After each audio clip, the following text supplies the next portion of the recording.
Bien, buenas noches. A continuación vamos a hacer la implementación de un servidor de correo en Microsoft Exchange.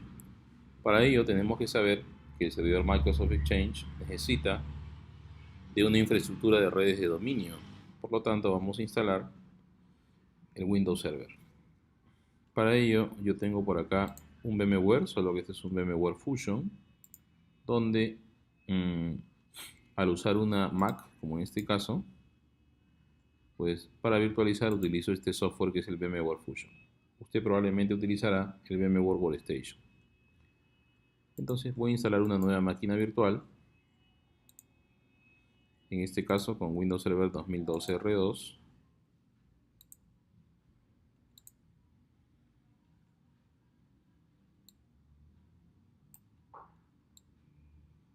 Para ello he creado ya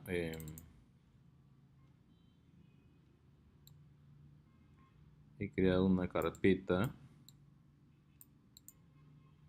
de nombre Lab Exchange 2016 y voy a crear mi primer servidor srb dc01-win 2012 R2. Este va a ser mi servidor controlador de dominio, un Windows Server 2012 R2. Le doy guardar y por acá voy a verificar sus características. Acá privado para mi Mac es lo que para ustedes vendría a ser la tarjeta de red en el VMware Workstation llamada Host Only, o sea, va a funcionar para red interna. Seguidamente, disco duro lo dejo en 60 GB simplemente porque se va a instalar el dominio, que no ocupa mucho esta base de datos. En la memoria lo vas a dejar en 2 GB de RAM y con eso ya es suficiente. Y empiezo la instalación.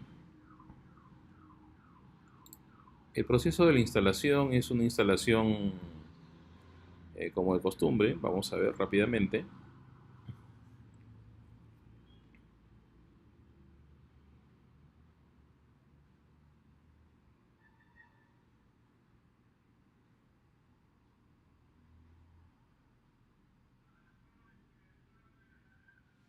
Listo, ahí está. En idioma, simplemente esto está en inglés y tipo de hora y formato monetario. Acá voy a cambiar a Spanish Perú. Teclado latinoamericano, le doy siguiente, instalar ahora. Esta máquina virtual la va a instalar rápidamente al tener un equipo con sistema operativo Mac OS, lo hace mucho más rápido. Y vamos a instalar la versión que diga 2012 R2 Data Center Evaluación Server con GUI. Cuando hablamos de server con GUI nos estamos refiriendo a una instalación con entorno gráfico. Si elegimos las versiones Core, las ediciones Core, quiere decir que son sin entorno gráfico. Y elegimos Data Center simplemente porque ahí se pueden implementar todos los servicios. Para instalar este Exchange pudo haber sido un estándar sin ningún problema. Pero estándar con GUI, no estándar Core. Le doy siguiente. Por acá acepto los términos de referencia de la licencia, le doy siguiente. Voy a la última opción para que haga una instalación limpia desde cero. Ha detectado 60 GB de RAM, 60 GB de espacio en disco. Le doy siguiente, no voy a particionar porque el disco es pequeño, solo para efectos de instalar el dominio.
Listo, ya reinicia. Acá prácticamente casi hemos acabado. En la siguiente ventana me va a preguntar que ponga la clave. Y la clave tiene que ser una clave con complejidad, es decir, que tenga mayúsculas, minúsculas, símbolos y números.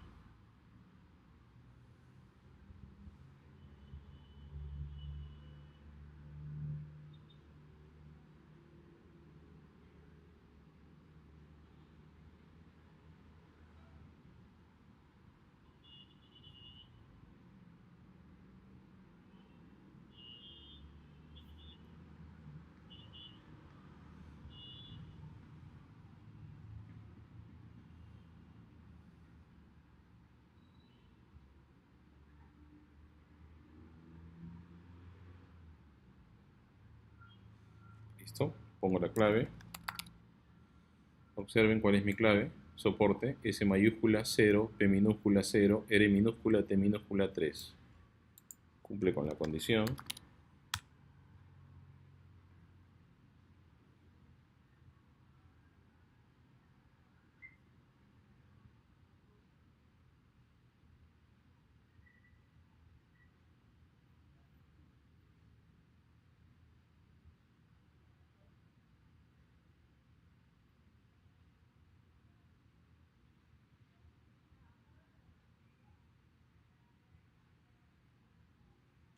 Ya está, vamos a verlo. Voy a autenticarme.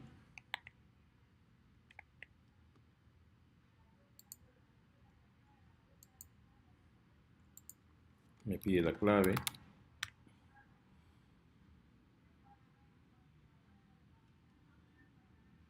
Bien, seguidamente lo que vamos a hacer es instalar esta herramienta, VMware Tools. Ustedes tienen esta opción dentro de VM o Virtual Machine en VMware Workstation. En mi caso lo tengo acá.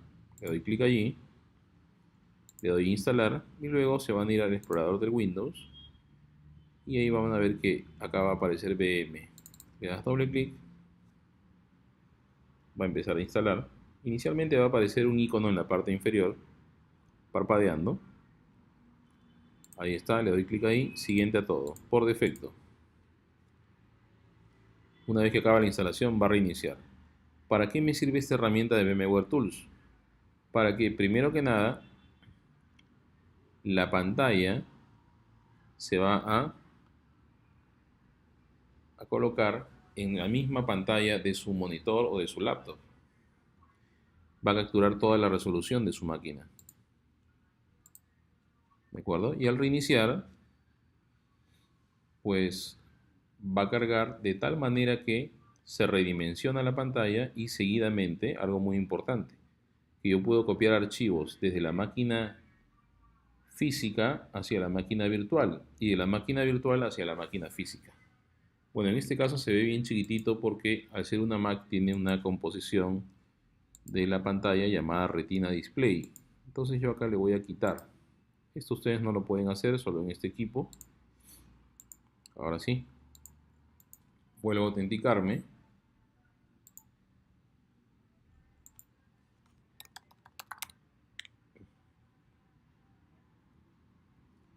Bien, aparece así gigante porque ahorita va a reconocer el tamaño actual mediante un mensaje que va a aparecer a continuación.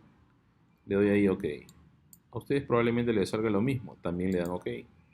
Y se va a cerrar sesión y vuelven a entrar. Y con esto la máquina ya está preparada para copiar archivos de adentro hacia afuera y de afuera hacia adentro. Bien, ya cargó mi servidor. Este servidor va a ser mi controlador de dominio. Y para crear mi controlador de dominio, lo primero, me voy a local server. Seguidamente le cambio de nombre. Por defecto aparece este win- y 7 caracteres alfanuméricos. Le doy clic ahí. Change. Y por acá le cambio de nombre. En mi caso voy a usar la denominación de SRB DC01. SRB de servidor, DC de Domain Controller y 01 mi primer servidor controlador de dominio de la red. Le doy OK. OK por acá. Close. Me va a pedir si deseo reiniciar el equipo ahora. Le digo que después para configurar mi tarjeta de red. Y vamos a colocar como tarjeta de red la dirección IP, por ejemplo, 200.200.150. Y por acá también. Recordar, una regla básica para crear un dominio es que el IP se repita como DNS preferido. No es necesario colocar la puerta de enlace. Le doy OK, OK, cierro y reinicio mi equipo. Restart, continúe. Una vez que ha reiniciado, quiere decir que el nombre ya está cambiado y la dirección IP ya está correcta, de tal manera que podemos ya configurar nuestro servidor controlador de dominio.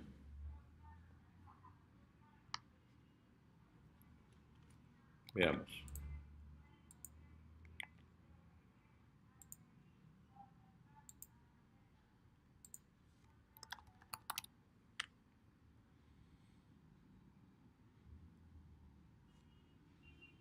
Bien, recordar que cuando nosotros cargamos el equipo, automáticamente carga Server Manager.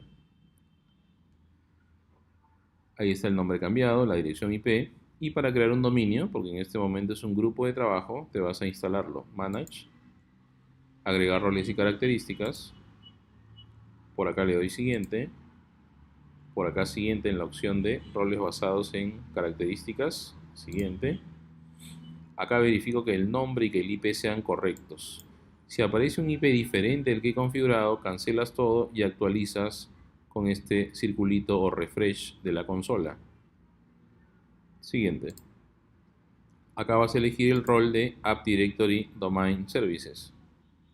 Marcas el check y acá me indica lo siguiente. Me dice, si tú has marcado un rol, necesitas estas herramientas que estén instaladas previamente. Agregar características. Siguiente por acá, siguiente por acá, siguiente por acá y install. Con esto se hace la primera parte de la instalación de un controlador de dominio, donde básicamente lo que ocurre allí es que se instalan los archivos denominados binarios con sus herramientas que se van a utilizar en la creación del controlador de dominio.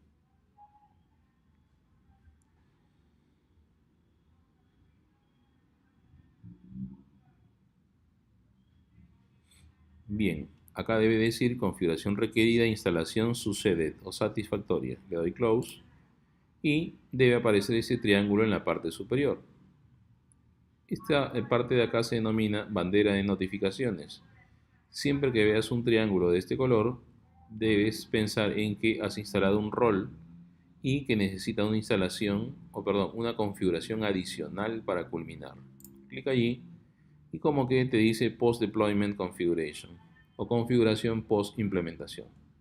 El siguiente paso será darle clic en promover este servidor como un domain controller o controlador de dominio. Le doy close o clic ahí, perdón. Y acá te va a preguntar qué tipo de implementación deseas hacer. La primera opción lo que hace es crear un dominio secundario o backup, porque acá te dice, deseas agregar un controlador de dominio a un dominio que ya exista y nuestro dominio todavía no existe. La segunda opción lo que nos dice es si quiero crear un nuevo dominio en un bosque existente. Esto quiere decir que voy a crear un child domain o un subdominio, o también llamado dominio hijo. Y en la siguiente opción, agregar un nuevo bosque, es donde estoy creando mi primer servidor de dominio de la red y con ello se crea el bosque. ¿De acuerdo? Y me pide que ponga el nombre del dominio raíz. Y acá vamos a colocar un nombre, te dice la teoría, DNS de Internet. Por ejemplo, datacenter.com. En un escenario real tengo que verificar que este nombre de dominio esté libre como dominio. Es decir, consulto alguna página que vendan dominios o la página de la RCP, que es la que controla nuestros dominios si están liberados o si le pertenece a alguien. Le doy siguiente.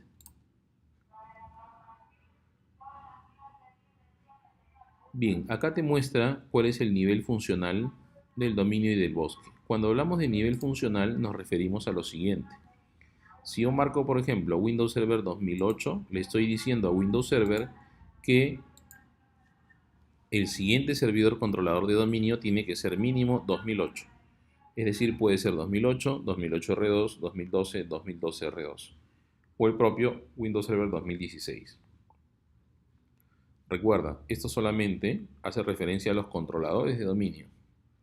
En algunos casos hay problemas porque los usuarios no entienden el hecho de que se refiere a los controladores de dominio. Si uno les pregunta, por ejemplo, si yo tengo mi servidor de dominio en Windows Server 2012 R2 y he elegido de nivel funcional Windows Server 2012, la pregunta es, mi siguiente servidor de dominio tiene que ser mínimo 2012 hacia arriba.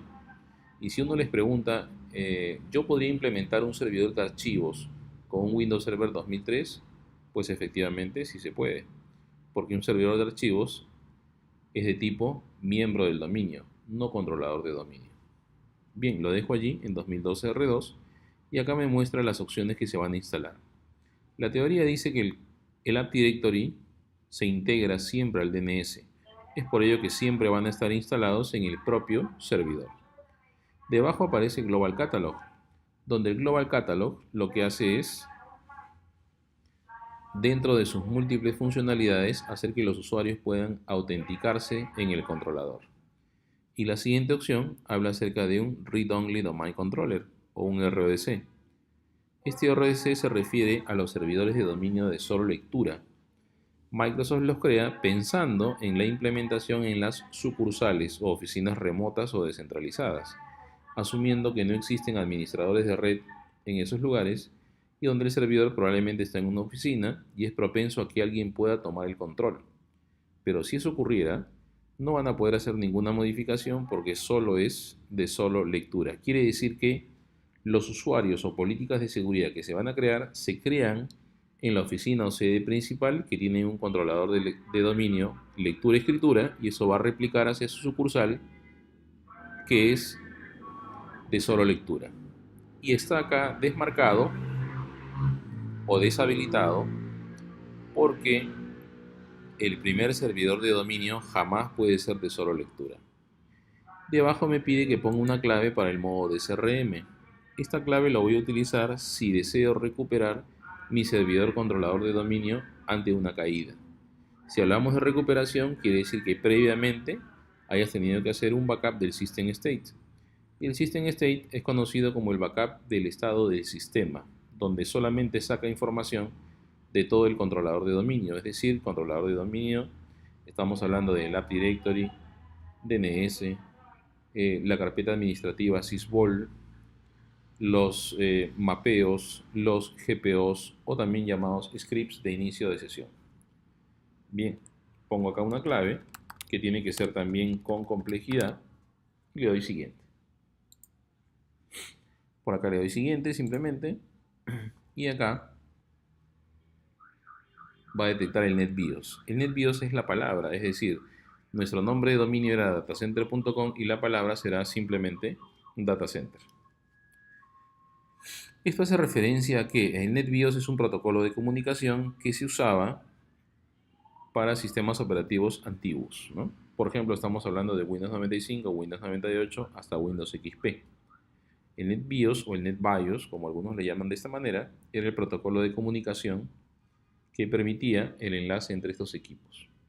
Al mostrarlo acá, pues te está diciendo que está preparado para que sistemas operativos antiguos sean miembros del dominio y además para que aplicaciones antiguos que utilicen NetBIOS puedan ser aceptadas por este servidor de dominio en 2012 R2. Le doy siguiente.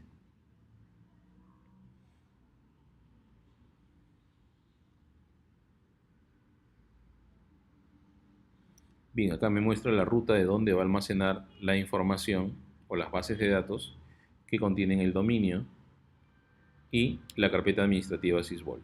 Le doy siguiente. Acá me muestra un resumen de todo lo que has configurado. Ojo, todo lo que has marcado todavía está en memoria, todavía no se ha instalado nada. Le doy siguiente. Y acá va a empezar a validar que todo lo que hemos seleccionado esté correcto, tenga coherencia. Si eso está correcto, me va a aparecer este rectángulo que dice todos los prerequisitos han pasado satisfactoriamente. Ahora pulse clic en Install para iniciar la instalación. Install.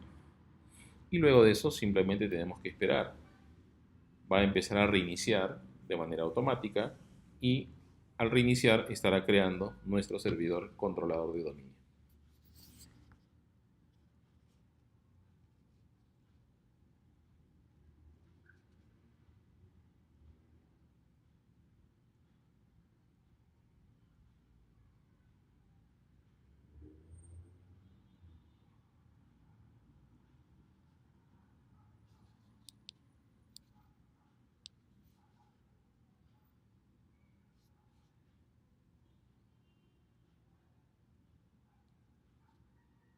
Está reiniciando.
Bien, ya reinició. Vamos a verificar.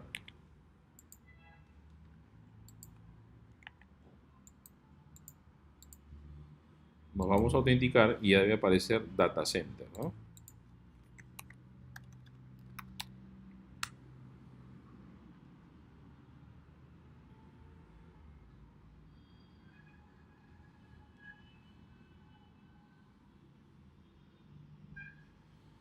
Me voy al local server y debe aparecer ya domain en vez de workgroup. Ahí está.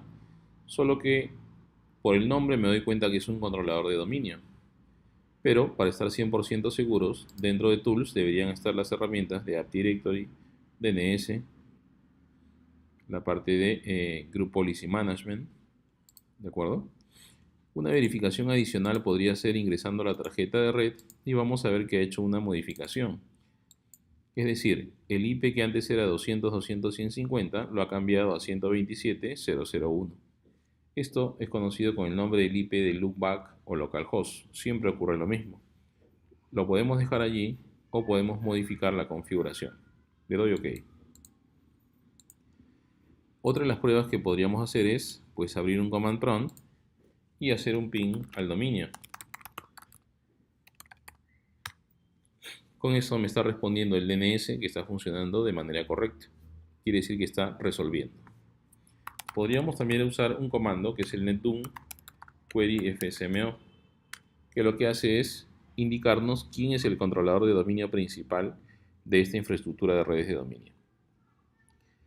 ¿Qué me va a mostrar? Los 5 roles que existen en todo primary y me muestra los nombres de los servidores que cumplen con esta condición. En este caso es el CDB DC01, tal como vemos acá.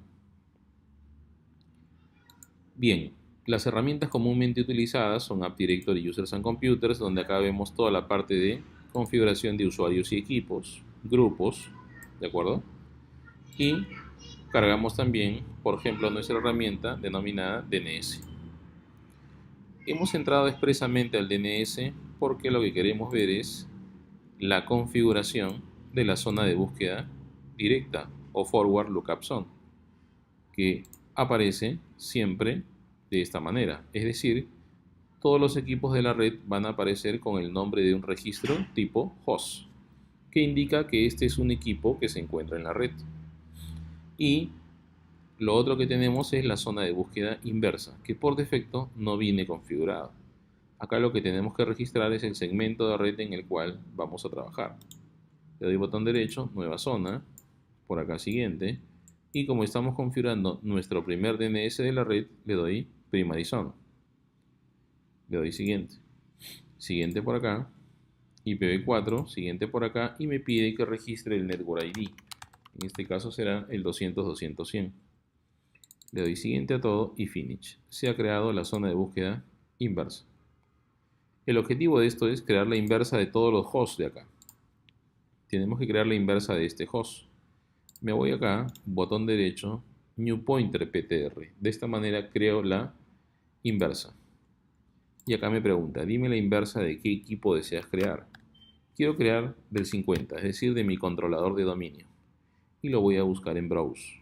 Ingreso al nombre del servidor, ingreso a Forward Lookup Zone o zona de búsqueda directa, que está acá. Ingreso a datacenter.com o nombre de dominio. Ingreso al SDBDS01 y por acá OK. Y acá marco el check para que permita la autenticación de todos los usuarios cuando se actualicen los registros del DNS. Le doy OK. Y ahí se ha creado la inversa. Recordar, la zona de búsqueda directa, ¿qué hace? Cuando alguien pregunta por el nombre de equipo, redirecciona a la dirección IP. Y la inversa, cuando alguien pregunta por el IP, redirecciona al nombre. Bien, nos vamos a quedar acá en este primer servidor que hemos implementado para la implementación de nuestra infraestructura con Exchange Server.